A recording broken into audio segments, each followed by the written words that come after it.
Hello guys, नमस्ते सम्पूर्णमा र के छ तपाईहरुको अलि चल्ली र म चाहिँ अहिले कम्पनीमा छु र कम्पनीदेखि निक्लिन आँटेको फिलहाल।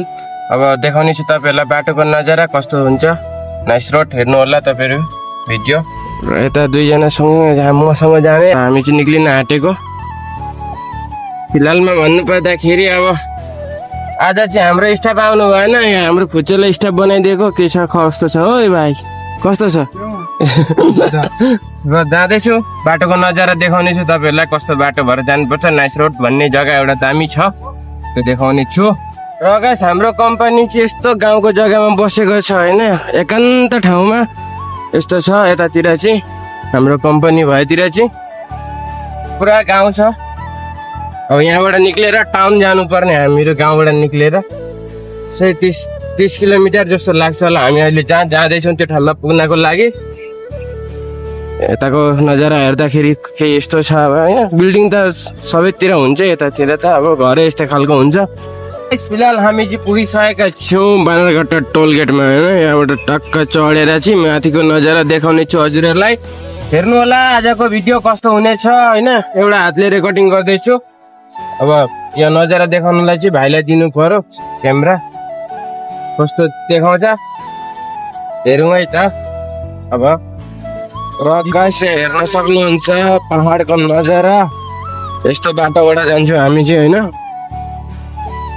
यहाँ टक्कसँगले यस्तो पहाडै पहाड छ। हामी जाने बाटो चाहिँ पुरै पहाड पर्छ। यस्तो नजारा हेर्दै हेर्दै जान पाइन्छ हामी चाहिँ। तपाईहरु पनि हेर्नु होला, इन्जोय गर्नु होला नजारा हेरेर, र सपोर्ट पनि गर्नु होला। र गाइस, यहाँ चाहिँ हेर्न सक्नुहुन्छ एउटा सानो पार्क जस्तो बनाएको छ यो जग्गामा चाहिँ। यस्तो छ, यो चाहिँ सम्पुरा भन्ने जग्गामा छ यस्तो चाहिँ। यसको अगाडि अझै एकदम राम्रो नजारा आउँछ, त्यो जग्गाको पनि देखाउने छु म तपाईहरुलाई। हेर्दै गर्नु होला भिडियो। बहुतै माने यस्तो मजा लाग्छ नि यो बाटोमा, झन् बाइकमा हुनुपर्छ। बाइकमा हुँदा त अझै मजा आउँछ यो बाटो हिँड्नको लागि। र हजुरहरुसँग बाइक छ भने, घुम्नलाई टाइम छ भने यो बाटो आउन सक्नुहुन्छ। एकदम माने सुकुनको जग्गा छ, एकदम मस्त जग्गा छ।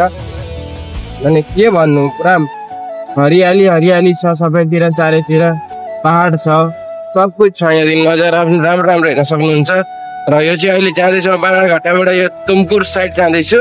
जान चाहिँ म जान चाहिँ केङ्गेरी जान्छु, तर तुमकुरतिरै जानुपर्छ। केङ्गेरी जाँदा पनि एकदम राम्रो राम्रो नजारा छ, यहाँबाट हेर्न सक्नुहुन्छ। क्यामेरामा कस्तो देखिँदैछ त्यो चाहिँ थाहा छैन हैन, तर यहाँबाट चाहिँ एकदम मस्त देखिन्छ। अरू एउटा नजारा देखाउँछु म तपाईहरुलाई, हेर्दै गर्नु होला भिडियो। र गाइस, यहाँ चाहिँ हेर्न सक्नुहुन्छ तपाईहरुले हैन, माथि यता हामी चाहिँ घरको माथि माथि हिँड्ने जस्तो लाग्छ यहाँ पनि हैन। तल सबै घर छ, यसको माथि घरको माथि चाहिँ बाटो बनाएर राखेको छ। यहाँ हेर्न सक्नुहुन्छ यस्तो नजारा छ यहाँ। आउनुहोस् तपाईहरु पनि, म चाहिँ त्यही भन्छु अब हैन। त्यही टोलको पैसा अलिकति लाग्छ, त्यति नै हो। यस्तो नजाराहरू छ। म चाहिँ यहाँ टक्क गाडी चलाउँदैछु, भाइलाई क्यामेरा गर्न दिएको छु। कस्तो गर्छ अब थाहा छैन, यस्तै छ भिडियो चाहिँ। भिडियोमा कस्तो देखिँदैछ थाहा छैन। यो चाहिँ महेश्वरतिर जानुपर्ने हो म चाहिँ हैन। यो महेश्वर भन्ने जग्गा पनि उतै पर्छ, अलिक अगाडि नै पर्छ। हामी चाहिँ अलिक पछाडि नै नाम्नुपर्छ। यहाँबाट अब सट्ट नामिन्छ तलतिर टोलगेटतिर, त्यही नामेर फेरि केङ्गेरी निक्लेर उताउतै। र गाइस, अहिले चाहिँ हामी पुगेका छौँ केङ्गेरी टोल फिलहाल। अब यहाँदेखि टोलदेखि नाम्नुपर्छ टक्क। यस्तो छ हैन। हाम्रो चाहिँ फास्ट्याग छ यहाँ। फास्ट्यागले गर्दाखेरि हाम्रो छिटो हुन्छ, पैसा दिइराख्नु पर्दैन, हाम्रो अलरेडी रिचार्ज हुन्छ। र तपाईहरु आउने हुँदाखेरि चाहिँ यहाँ चाहिँ अब टोलको पैसा चाहिँ लाग्छ। अब यस्तो छ यहाँ। यहाँ एउटा मन्दिर हुनुहुन्छ, बहुतै बढिया छ मन्दिर पनि।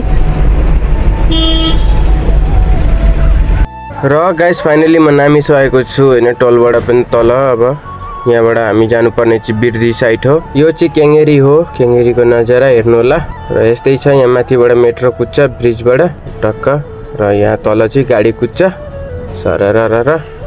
यहाँबाट हामीलाई अझै लेफ्टतिर जानुपर्छ। र यहाँ चाहिँ अलिअलि लाग्दैछ। यहाँ जाम लागिसक्यो जस्तो। यहाँ चाहिँ अलिकति जाम भेटिन्छ हामीहरूले जाँदाखेरि यहाँबाट पस्नको लागि, किनकि सबै गाडी यतैबाट बेसी जस्तो पस्छन्, माथितिरबाट बेसी जाँदैनन्। हामीलाई नि अस्ति ढिलो हुँदाखेरि माथिबाट गएका थियौँ, त्यो भिडियो पनि हालिदिएको छु मैले कस्तो देखिन्छ माथिबाट भनेर, हेर्नु होला।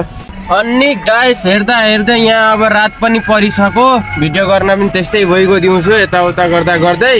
आज भिनाजु आउनु भएको थिएन, सबै मेरै टाउकोमा थियो, त्यही भएर अब यताउता गर्दा गर्दै भिडियो गर्न भएन। र राति चाहिँ यता अब यहाँनिर अलिक अगाडि भिनाजुहरूको गाडी आएको छ अरे 2टा होइन, तर त्यसमा चाहिँ मान्छे छैनन् अरे र हामी गएर अनलोड गरिदिनु पर्ने अरे।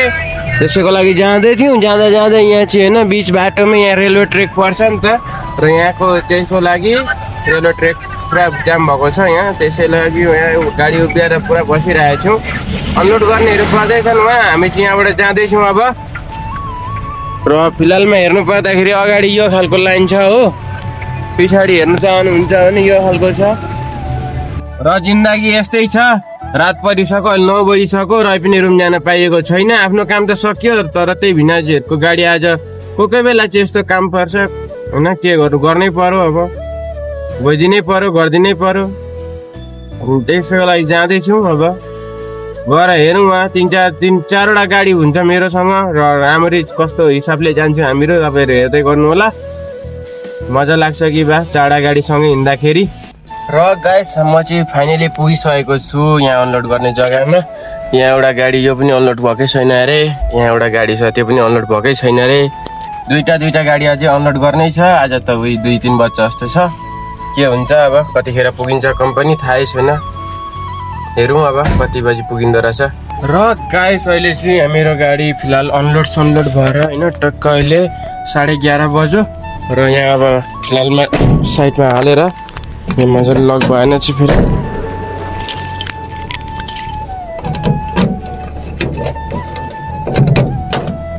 लक पनि गरेर। र गाइस अब चाहिँ हिँडेको म रुमतिर। म त सोच्दै थिएँ आज चाहिँ 1-2 बज्छ होला भनेर, तर त्यस्तो भएन। फोन गऱ्यो मालिकले र यो अनलोड गर्ने गाडी लोड भएको गाडीहरूलाई पठाइदिए, ड्राइभरलाई मात्रै भनौँ, मान्छेहरू मेरो भाइ 1-2जना भाइहरूलाई उहीँ राखेर म चाहिँ आएँ यता होइन। यहाँ चाहिँ मचेट लाग्छ, त्यही भएर म गाडीमा सुत्दिनँ, रुममै जाँदैछु। जस्तो तस्तो भए पनि अब यहाँ बाहिर केटाहरू पनि बस्छन् बेला बेला, डराउँदै जानुपर्छ, के गर्नु, ड्राइभरको जिन्दगी यस्तै रहेछ। र आजको भिडियो यति नै भन्दै म समाप्त गर्दैछु। कस्तो लाग्यो तपाईँलाई मेरो भिडियो, लाइक कमेन्ट सेयर गर्न नबिर्सिनु होला, सब्सक्राइब पनि गरिदिनु होला, फलो गरिदिनु होला। धन्यवाद।